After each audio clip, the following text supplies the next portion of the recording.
and it was surrounded by bushland that was going to be cleared, and my mother understood this and we knew. So we used to go out and gather wildflowers till our heart's content. And to me that was just bliss, and it still is bliss to go into the bushland. So these pictures are from a variety of places. I will focus on the Swan Coastal Plain, but I will go away from that periodically as well. I don't mind questions while I'm talking, but that's up to you, okay? Right. Oh, sorry, that way. All right. Now, so a lot of my backdrops are on the Swan Coastal Plain. So what's going to happen? Rainfall reduced, droughts increased, longer fire seasons. But we all, in Perth, we should have known for a very long time, many years now, that the rainfall has decreased. We now make our water, a huge percentage of our water. And I can recall one of my projects when I was working for the EPA over Christmas was to work with the people who were doing the pipeline from the desalination plant up to the dams to store the water in the dams. I don't know how many of you know that's how they do it. They put this desalination water in the dams, and it had to be done quickly. So when I said this road merge was important and that one as well, and you can't go through this reserve and you can't go through that one, they closed the roads, put it under the road and just got it done. So, because they didn't want to have to go to environmental impact assessment. So we've been having the reduced rainfall around us has been here for a long time. And we're also seeing the reduction in the groundwater reserves. So we knew about that. Extreme rain events, I don't know if you've seen that around Australia, but not necessarily in Perth. Hotter, and we all complain when it gets hot, but then we'll have one year we don't have all those hot days, and that's not true. And sea level rise. I'm not sure how many are aware that the Department of Planning has a policy about setback of developments from the edge of the water now, and it has to allow for a 100-year rise in sea level. So, and they just had a couple of years ago, they had a big case at the State Administration Tribunal. For the first time it was challenged, and the developers, their development was not approved. Basically, they were told they had to observe the policy. And that's one of the fantastic things about the Department of Planning, even though you sometimes think, anyway, that if they have a policy, they do enforce it to the developers. They probably, okay, and that's how I met Daniel, through planning, but before that too. Anyway, okay, so what sort of things is it going, what effects it's going to have? Now, we have, particularly on the Swan Coastal Plain, we have this wonderful complex of wetlands, all sorts of wetlands. Probably a third of the Swan Coastal Plain before Europeans came along was one huge big wetland. We also have a whole lot of specialised habitats, and behind here I've got a picture of, this is the Stirling Ranges, and it's a scan of a slide that Greg took many, many years ago, before Phytophthora was spread all over the park. But we think of these as specialised habitats, but just about, as Greg and I were discussing before we came today, just about any hill in Western Australia is a specialised habitat, just like every wet spot's another specialised habitat, because relief is so small. Now we're going to look a lot at genetic diversity, but there's all sorts of things about genetic diversity, and when you're reading about a plan for a place and describing the bushland, they talk about outliers and range ends and relictual species and relictual habitats. But it's, oops, I left the P out. It's all about the populations of the plant and the biological species and its populations. And then the other one is the disruption of pollination. It's a hugely significant factor in our bushland. We have the most amazing systems. In fact, our bushland's just amazing. Sorry. Okay, so this is a picture actually of a species-rich shrubland, one of the things that Western Australia is famous for. This one's up near Geraldton, but we're just going to have a look at what we have. I have no idea what I did to that font that's up the top there. That will appear every now and again, and I don't know how to turn it off. If somebody here knows how to turn it off, I would welcome it. What have I done with my water? There it is. Okay. The Southwest. We all know it was the Southwest it was a global biodiversity hotspot. But unfortunately, that's mainly because it's threatened. It's not just because it's threatened, it's because we have thousands of plants in the Southwest, and we have thousands of plants that only grow here. But it was the degree of threat that actually defined those global biodiversity hotspots. Now, wind capitals there, I've emphasised, well we have, because Greg and I did this together, flora is complex at all levels of biodiversity. So we're going to look at community, species and genetic, to look at how this thing that is our bushland maintains itself and can do all the strange and wonderful things it does. Okay, we have a state with lots, well the Southwest we're focusing on, with lots of different communities. Now this is sort of emphasises the bit about a hill. This is a limestone outcrop. There's the coast, and you've got these wonderful community of plants over the hills. So we've got little changes in topography and water change our plants from one spot to another, and in very short distances. Now, some years ago, Greg worked on a project in the wheat belt. It was called the Salinity Action Plan, but it was looking at the biodiversity of the agricultural region or the wheat belt. And when they used Beard's maps, which is what is really the level at which they look at what levels are remaining, they had 154. Had 154 communities listed. They got together all the literature they could find on the wheat belt and put it together, and some of it's mapped, and they found they had more than 850 communities. And that's one of the interesting things now about, well, not interesting, it is interesting, that the Swan Coastal Plain and the wheat belt, just about all that's left are threatened ecological communities because they're so diverse and there's relatively little left. And the Swan Coastal Plain, now we've got a lot of information on the plain, but we're still finding out things, and we're still having to define the communities better so that people will appreciate the sort of variation we've got. So at the bottom, we now have, in the last week, was it last week?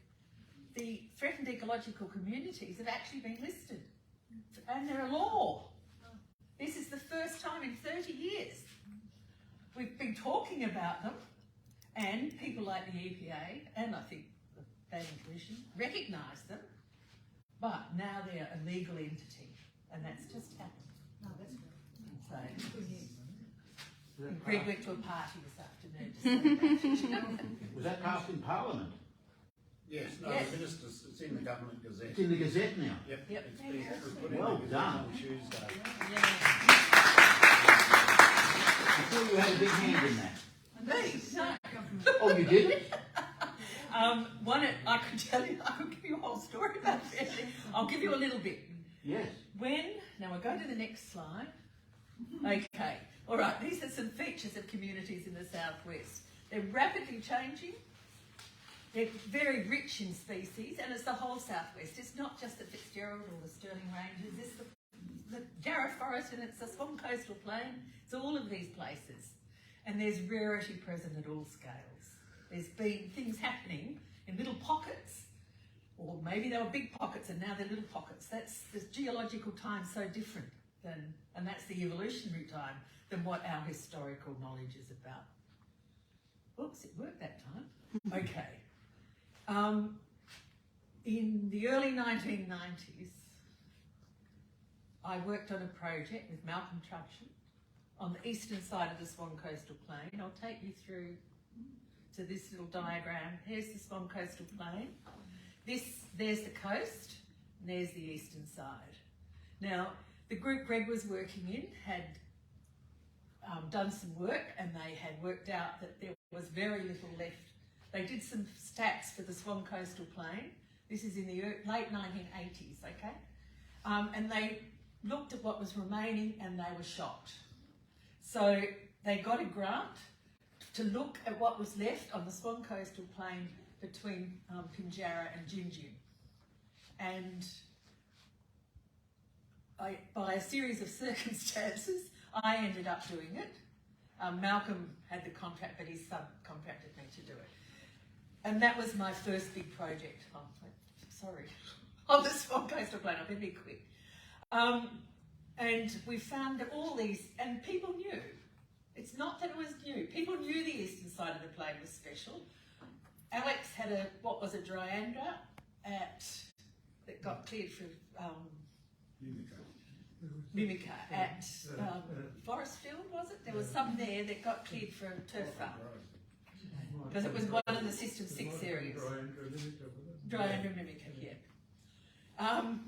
And there were all these wonderful patches of bushland. Amazing Banksy woodland. I'll show you a picture in a bit. But anyway, so I went out and I got the first remnant vegetation maps from the Department of Ag, because they were mapping the remnant vegetation on private lands first, but they were doing the Swan Coastal Plain. I can't remember why. So they gave me their draft maps, and I went out and looked at all these patches on the eastern side of the plain. And we wrote up a report and put a whole series of recommendations in it. Then a man called John Blythe, who was working in the Wildlife Research Group, sat down with me and said, "What are we going to do?" He said, "These are all little tiny patches." And at that point in time, the conservation groups, departments didn't think little patches could be kept. But one of the amazing things about the eastern side of the plain is the little patches just remain amazingly wonderful. And I'll show you that when I go back again, because this is one of them.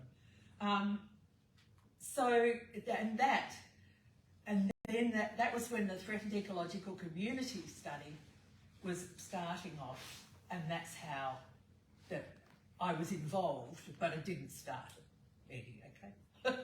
Greg chairs the Threatened Ecological Committee, so he's had far more to do with it.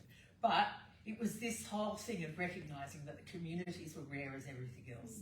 And part of being able to do that was we started identifying communities according to a set of floristic data that could be repeated across the place. And that underlies the threatened ecological communities. But I think I better get off that, because that's not what I'm talking. Anyway, I could change the talk. Okay, so let's just go back for a bit. I'm assuming this one does that. Okay, now, no, that's what I want. All right, so this is a wetland on the eastern side of the Swan Coastal Plain, and they're perched wetlands, meaning they get filled with rainwater, a lot of them, which means they only depend on rainwater, and we take all the groundwater away, they'll still be there. So in California, they only have these ones left. They don't have any groundwater wetlands because they got rid of their groundwater. So but most of our wetlands are a combination of both on the Swan Coastal Plain, okay? This is it in winter and it's very wet, but in summer, I used to say summer wetland, but I took that off today because I thought, well, this is what, it's not. It's a place to drive cars around in really fast. That's what a lot of them were used for, because they get so hard, because the clay just dries out and it's like a road. So you can see that these communities are actually dealing with climate change as part of their whole life cycle. Every year. Sorry? Every year. Yeah. Okay. Now, this isn't the same wetland, but it's the same sort of wetland. This is the one that's at the Brixton Street wetlands. And if you haven't been there, go out this winter and this spring, because it's a beautiful place. This is when the grasses are growing, and the next one is the carpet of plants that you get in these. So, I keep forgetting. Here's a close-up. There's a whole lot of little daisies and lots of trigger plants. And there's a whole series of trigger plants.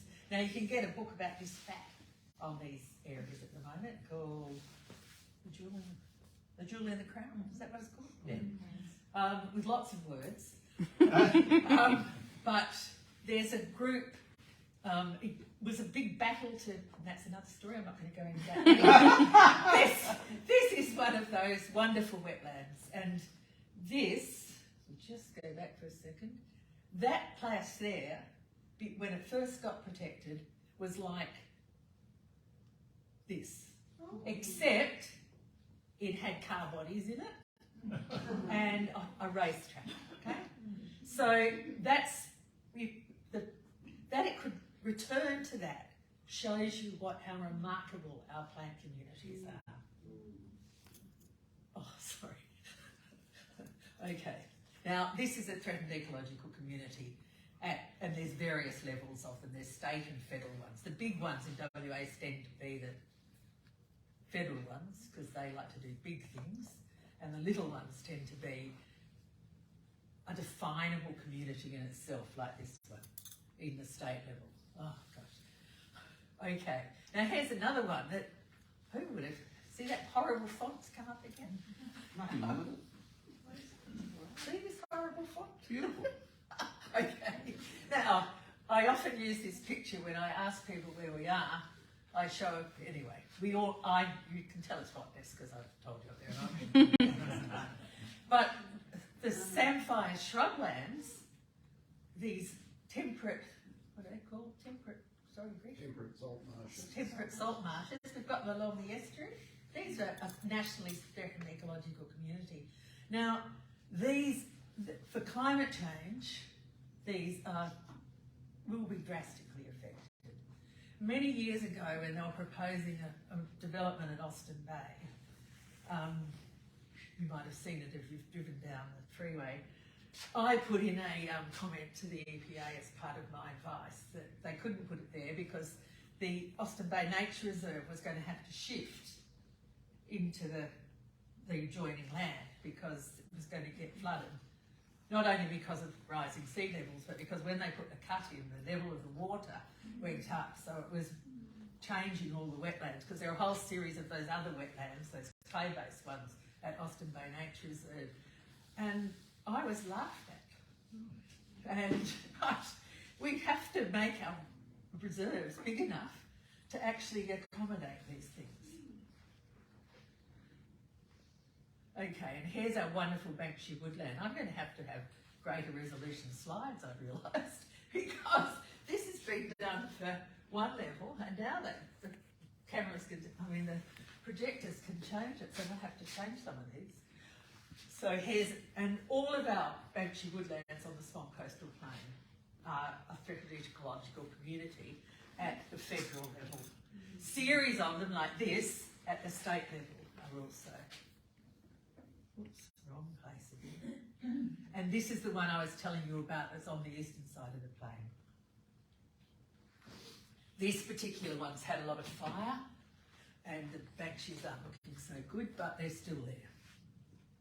Now, we're going on to species now, because communities are complex, are made up of a series of species, and we actually see the change in the communities through the change in individual species, because it's the species that where you get the actual change in the organism itself. Now, so the southwest is a centre of endemism, and I'm sure you all know that means that these plants only grow in these places.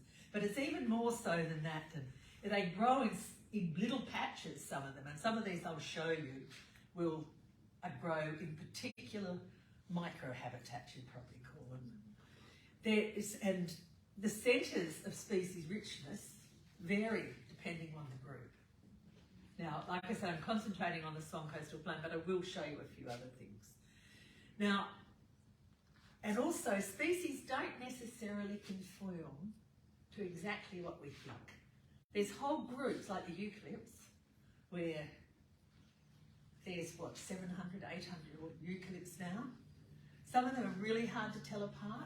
Some are told apart on their growth, whether they grow from seed or they grow from a lignotuber. So there's a whole series of things that are involved. As we get to know a group better and how it lives, we see a whole series of different aspects of its biology that influence how it's evolved. And we're just looking at one flashpoint in time for evolution. So when I remember saying I should really give the EPA a talk on species, what a species is, because we'd had all this stuff about threatened ecological communities, about they weren't real, and we'd got over that. And when I said we'd talk about species, I was told I wasn't allowed to do it. It was hard enough getting around communities, but if I started telling people that, you know, it could be a species and it might not be a species in this sense and not in that sense, it just got too confusing. So I'm going to confuse you tonight. Okay, but we see those wonderful panoramas of everlastings some years, and here's one with it. But the thing that's significant about those places that grow all those everlastings is that the daisies, these little tiny daisies that aren't very spectacular, are the ones that vary a huge amount. And that's why that area is the centre for those. Not for the ones, not for this white one you can see here, but for all these little ones. And we have so many little daisies. You might have seen on the front cover of the newsletter, there was a little tiny Rhodanthe that was thought lost, but it was there all the time. Oops. Okay. All right, some examples from the Swan Coastal Plain. So here's our transect of the Swan Coastal Plain. We've got here Eremophila glabra, and it has a whole series of varieties. Now this one is the lovely one that most people grow. It's grown all over the place, and it's all through these coastal dunes. And then there's a series of others that are quite uncommon. So this one here grows there. There was only one population in Perth, and that's at those Brixton Street wetlands that we know of. I'm not sure they've found it recently, but it grows in a few other places. And look at it. To me, they don't look anything alike. But this is the sort of variety we get. In some of our widespread and common groups, you'll get something like this.